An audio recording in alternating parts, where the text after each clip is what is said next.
Hello and welcome to my channel kids. I'm back again with a new video in which we are going to discuss the exercise part of lesson number 8 Elina the animal protector. I hope आप सबने इसकी story को जो मैंने अपनी last video में upload की थी आपने अच्छी तरह से इस चैप्टर को देख लिया है, समझ लिया है. आज हम इसकी बुक एक्सरसाइज को डिस्कस करने वाले हैं. सो किड्स, आप लोगों में से कितने लोगों को ये स्टोरी अभी तक याद है, कितने लोगों को ये स्टोरी अच्छी लगी? हमने इस स्टोरी में पढ़ा था कि एलिना जो है एक एडवेंचरस साई गर्ल है जो कि 8 इयर्स की है और वो नेचर से और एनिमल से बहुत ज्यादा प्यार करती है. एक दिन जब वो अपने घर के पास बैठी होती है तो वो देखती है कि एक छोटा सा बेबी एलिफेंट जो होता है वो एक कीचड़ के अंदर फंस जाता है और जो कि हेल्प के लिए चिल्ला रहा होता है बहुत ज्यादा. तो एलिना क्या करती है, अपने ब्रदर से और गांव के जितने भी बड़े लोग होते हैं उन सब से हेल्प मांगती है. They rescue the calf reuniting it with its mother. और सारे लोग मिलकर क्या करते हैं, उस बेबी एलिफेंट को उस जगह से, उस कीचड़ से बाहर निकालते हैं और उसकी मदर से उसको मिलवाते हैं. इससे इंस्पायर होकर एलिना जो होती है वो डिसाइड करती है कि हमें एनिमल्स को भी बचाना है और हमें पूरी दुनिया में इस मैसेज को स्प्रेड करना है कि हमें अपने एनवायरनमेंट की केयर करनी है. She learns about poaching and the importance of animals in maintaining nature's balance. वो सीखती है, जब वो लाइब्रेरी में जाती है बहुत सारी रिसर्च करती है तो उसको पता चलता है कि एनिमल्स का शिकार किया जा रहा है. तो वो उस चीज के बारे में भी सीखती है और वो इम्पोर्टेंस भी सीखती है एनिमल्स की कि वो किस तरीके से हमारे लिए इम्पोर्टेंट है हमारे नेचर को बैलेंस करने के लिए. हमारे नेचर में एक बैलेंस को बनाए रखने के लिए एनिमल्स क्यों हमारे लिए इम्पोर्टेंट है. Elina and her friend Rebecca work together to educate other about conservation. Elina aspires to become a veterinarian to protect animals and nature. और एलिना जो होती है उसके साथ उसकी एक फ्रेंड होती है जो उसकी सीनियर होती है स्कूल में, जिसका नाम रेबेका होता है. वो दोनों मिलकर काम करती हैं, लोगों को एजुकेट करती हैं और बताती हैं कि किस तरीके से हम अपने नेचर को प्रोटेक्ट कर सकते हैं, कैसे हम उन सब चीजों को संभाल के रख सकते हैं जो नेचर ने हमें दी हैं. और एलिना जो होती है वो क्या सोचती है कि वो सोचती है कि मैं एक वेटरिनेरियन बनूंगी, यानी एनिमल्स की डॉक्टर बनूंगी और उनकी केयर करूंगी, उनकी हेल्प करूंगी, उनकी बीमारियों से उनको बचाऊंगी और इस तरीके से मैं अपने नेचर को भी बचा सकती हूँ. क्यों बचा सकती है वो नेचर को? क्योंकि एनिमल्स को अगर वो प्रोटेक्ट करेगी तो एनिमल्स जो होते हैं वो क्या होते हैं, हमारे नेचर को भी प्रोटेक्ट करते हैं. एनिमल्स हमारी बहुत ज्यादा हेल्प करते हैं नेचर को मेंटेन करने के लिए. तो इसलिए एलिना ये डिसीजन लेती है. तो यही थी स्टोरी जो हमने लास्ट वीडियो में देखी थी. आज हम इसकी बुक एक्सरसाइज डिस्कस करते हैं. तो सबसे फर्स्ट हम देखते हैं इसके word meaning. First word is Maasai tribe. इसका मतलब होता है tribe living in northern, central and southern Kenya. मतलब कि जो ऐसा ग्रुप लोगों का जो कि नॉर्दर्न और सदर्न कीनिया के बीच में रहते हैं अफ्रीका में, तो उनको हम मसाई ट्राइब बोलते हैं. ये लोग बेसिकली जंगली एरियाज जो होते हैं उधर रहते हैं और वहीं पे रहकर ये अपना गुजारा करते हैं. कल्चर एंड ट्रेडिशंस मतलब है इसका way of life pass down from the generation to another. Culture and tradition मतलब सभ्यता और संस्कृति. जो लोग पहले से जो काम करते आ रहे हैं, जो रीति रिवाज अपनाते आ रहे हैं, वही लोग वो अपनी जनरेशन्स को भी पास करते हैं. जैसे आपके ग्रैंडफादर्स हैं, जो ग्रैंडफादर्स के जो रिचुअल्स थे वही आपके फादर उसको फॉलो कर रहे हैं और आपके फादर के जो रिचुअल्स हैं वही आप फॉलो कर रहे हो. तो इसको कल्चर एंड ट्रेडिशंस बोलते हैं. एडवेंचरस का मतलब होता है someone who likes to try new things. जो अलग अलग चीजों को करना, न्यू चीजों को करना पसंद करता है, उसको बोलते हैं एडवेंचरस. एंड पिक्यूलियर का मतलब होता है स्ट्रेंज, बहुत ही अलग सी अजीब सी चीज होती है, उसको पिक्यूलियर बोलते हैं. मैजेस्टिक मतलब इम्प्रेसिव, यानी बहुत ही ज्यादा आकर्षित करने वाली चीज. काफ मतलब अ बेबी एलिफेंट. यहाँ पर काफ का मतलब होता है बेबी एलिफेंट, एलिफेंट का छोटा सा बच्चा. सूदिंग मतलब काम, मतलब शांति से.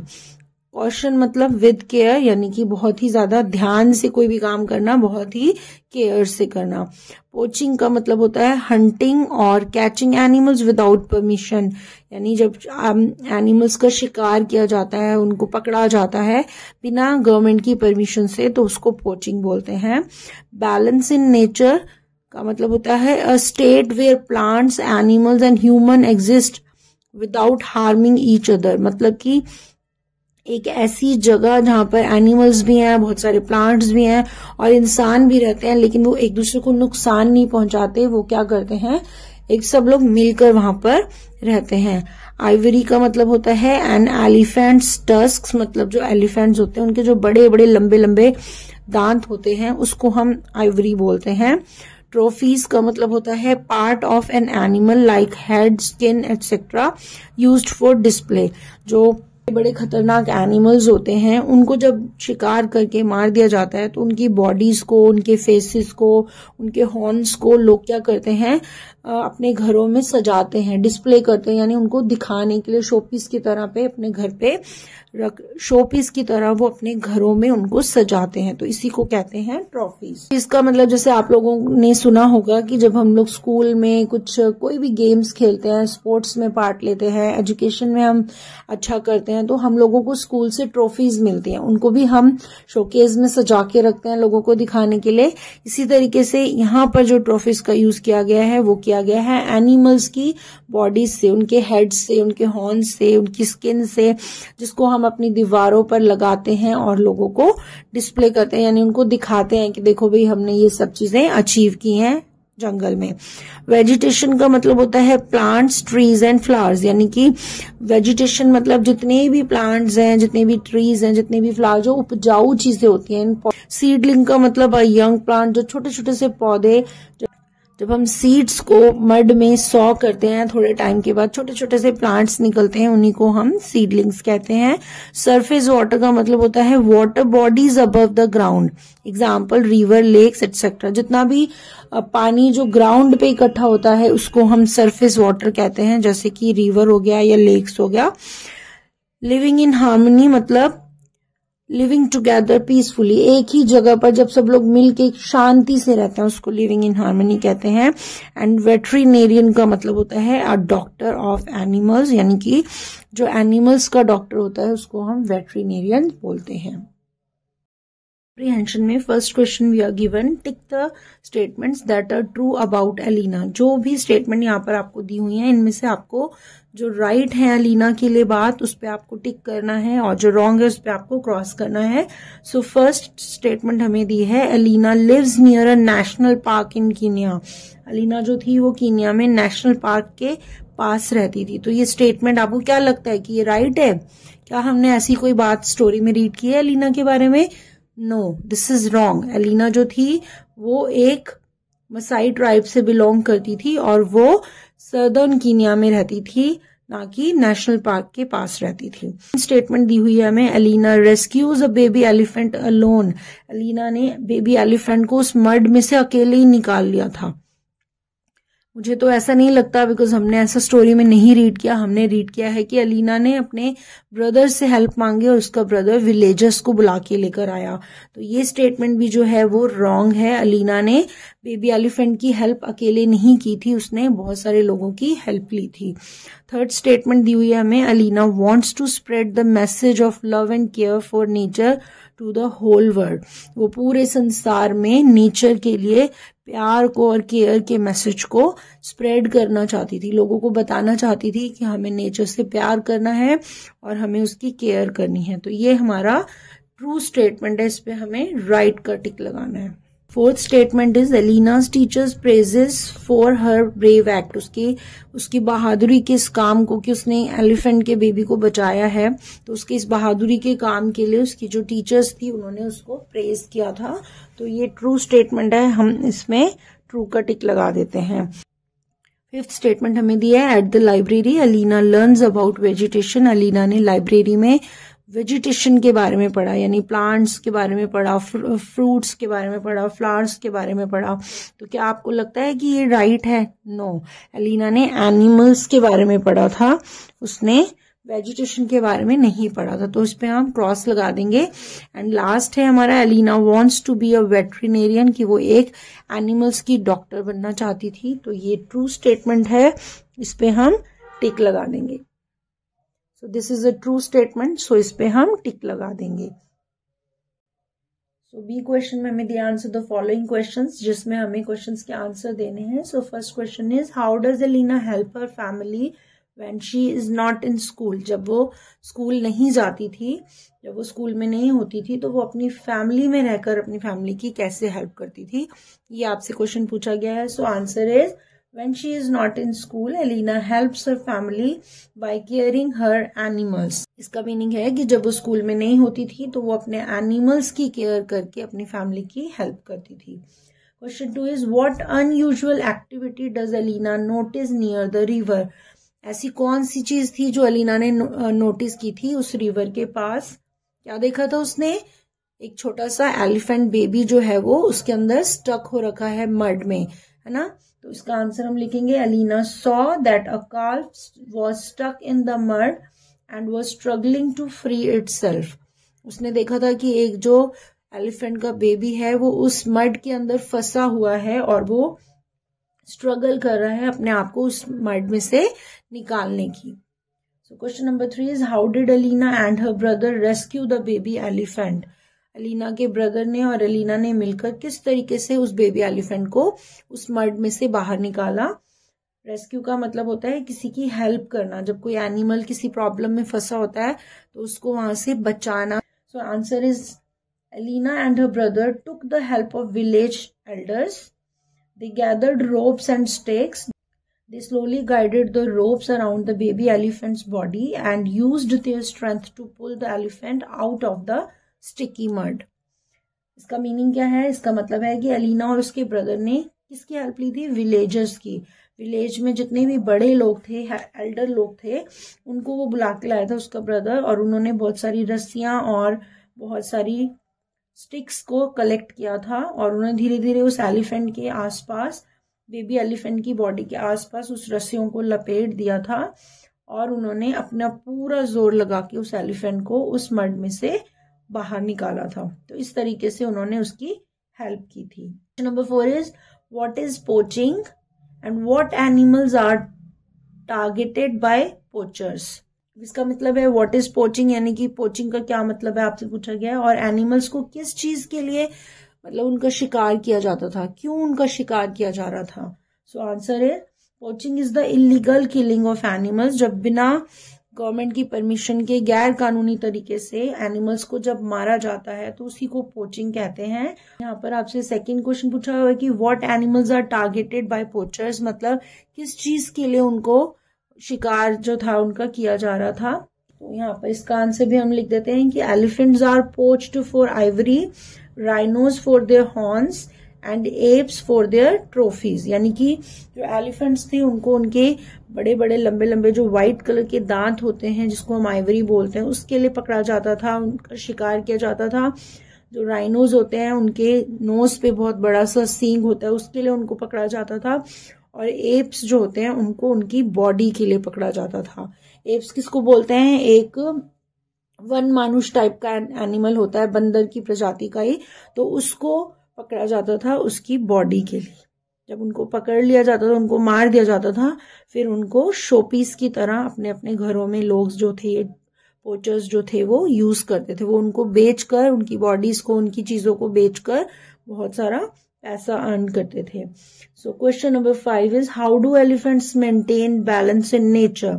एलिफेंट्स जो होते हैं वो नेचर में बैलेंस किस तरीके से बनाते हैं, यानी हमारे नेचर को किस तरीके से वो हेल्प करते हैं। सो इसका आंसर हम लिखेंगे Elephants help maintain balance in nature by eating very large quantities of vegetation every day. They spread seeds as they go around. While walking through dense forest, they create a path and gaps in the trees that allow sunlight to reach new seedlings. In this way, they help new plants to grow.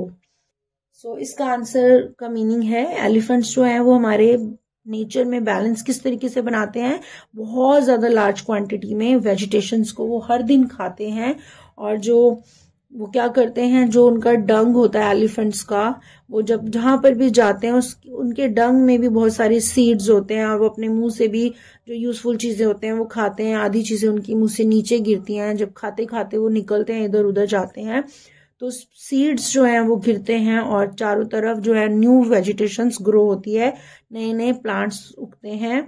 और elephants जो होते हैं वो इतना बड़ा animal है जो वो घने घने जंगलों से निकल के जाते हैं, तो प्लांट्स के बीच में बहुत ज्यादा गैप होता है, जिसकी वजह से सनलाइट जो है वो उस मडी एरिया में नीचे तक पहुंच पाती है, और सनलाइट की वजह से जो नए नए प्लांट्स हैं वो भी ग्रो होते हैं।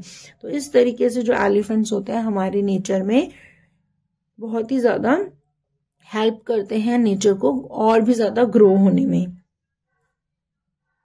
हैं क्वेश्चन सी, जिसमें हमें दिया है answer the following questions with reference to context. एक पैराग्राफ दिया, उसको पढ़ना है और उससे रिलेटेड क्वेश्चंस के हमें आंसर देने हैं।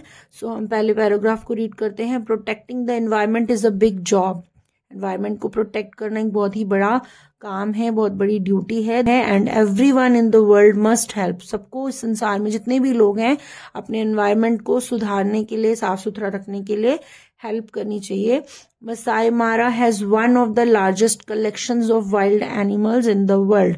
मसाई मारा जो है उनके पास एक बहुत बड़ी कलेक्शन है वाइल्ड एनिमल्स की इस संसार में। We must all come together to protect each animal. और हम सबको एक साथ मिलकर काम करना है और सारे एनिमल्स जो इस अर्थ में हैं, जो जंगलों में हैं, जो हमारे घरों के आसपास हैं, उनको हमें बचाना है, क्योंकि हर एनिमल जो है कहीं ना कहीं हमारी हेल्प करता है नेचर को प्रोटेक्ट करने में। सो इससे रिलेटेड क्वेश्चंस हम देखते हैं। रेफरेंस टू कॉन्टेक्स्ट का फर्स्ट क्वेश्चन हमें दिया, हु सेज दीज लाइन्स। किसने ये लाइन्स बोली हैं कि हमें अपने एनवायरनमेंट को बचाना है और हम सबको मिलके काम करना है। So the correct answer is Rebecca. Rebecca says these lines. Rebecca ने ये बात बोली थी सबको कि हम सबको मिलके काम करना है। Question 2 is what are some little things that can help us save the environment. कौन सी ऐसी छोटी छोटी चीजें हैं जो हम सबकी हेल्प करती है एनवायरनमेंट को सेव करने में। So answer will write, we can save the environment by protecting animals, keeping our surroundings neat and clean, not using plastic, not throwing waste in the rivers and lakes, etc. मतलब कि छोटी छोटी चीजें हैं जिनका हमें ध्यान रखना है। हमें एनिमल्स को प्रोटेक्ट करना है, हमें अपने आसपास को साफ सुथरा रखना है और हमें प्लास्टिक का यूज नहीं करना है। हमें जो हम टॉफीज खाते हैं, चॉकलेट्स खाते हैं या कुछ भी हम खाते हैं, तो हम लोग क्या करते हैं, खाते हैं और जो उसका रैपर होता है, कुछ भी होता है हमारे हाथ में, तो वो हम सड़क पर ही फेंक देते हैं या अपने आसपास फेंक देते हैं, जिससे क्या होता है, गंदगी पड़ती है।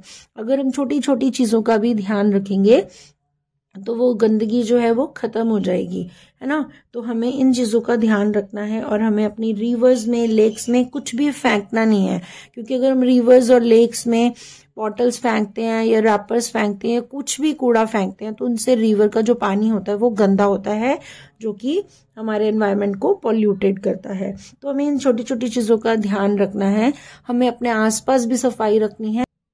So question 3 is what pledge did the speaker and her friend make after this speech? Speech खत्म होने के बाद स्पीकर ने और उसकी फ्रेंड्स ने क्या प्लेज लिया, क्या शपथ ली।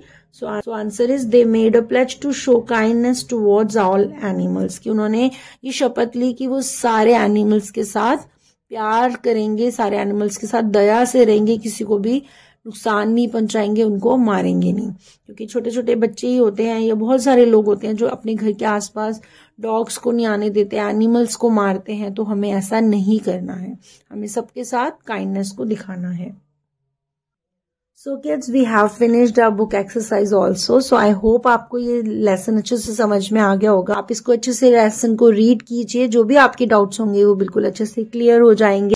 Thanks for watching my video. मैं मिलूंगी आपसे अपनी नेक्स्ट वीडियो में। Till then keep watching, keep sharing, and if you are new to this channel, please subscribe to my channel. Bye bye.